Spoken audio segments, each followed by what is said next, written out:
এত গরমে সবাই কেমন আছো? এত গরম আর নেওয়া যাচ্ছে না, কি বলো? সকালে রুটি সবজি দুধ কর্নফ্লেক্স আর ভালো লাগছে না খেতে, তাই তো?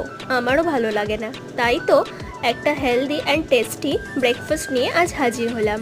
তার জন্য ফার্স্টে আমি নিয়ে নিয়েছি টক দই, তার মধ্যে বিট লবণ, গোলমরিচ ও চাট মশলা দিয়ে ভালো করে ফেটিয়ে নিচ্ছি যাতে কোনো লাম্পস না থাকে। আর এখানে নিয়ে নিয়েছি কুচনো কিশমিশ, তরমুজ, আমন্ড আর অল্প একটু গুড় নিয়েছি, কারণ যারা একদম টকটা খেতে পারে না সেই কারণে। আমি এখানে মিষ্টি একেবারেই প্রেফার করি না, টকটাই পছন্দ করি। আর আমি আগের দিন রাতে সাবুটা জলে সফট করে রেখেছিলাম, সেটাই এক বাটি ব্যবহার করলাম। তারপরে কুচনো আমন্ড, কিশমিশ, তরমুজ সব কিছু দিয়ে একটা স্পুনের মাধ্যমে নেড়ে নিলাম। তারপর ঠান্ডা ঠান্ডা বাটিতে করে সার্ভ করো আর কপাক কপ খেয়ে নাও। কেমন মনও ঠান্ডা, শরীরও ঠান্ডা, সব ঠান্ডা। আর গরমে তো ঠান্ডা ঠান্ডা জিনিসই ভালো লাগে, কি বলো?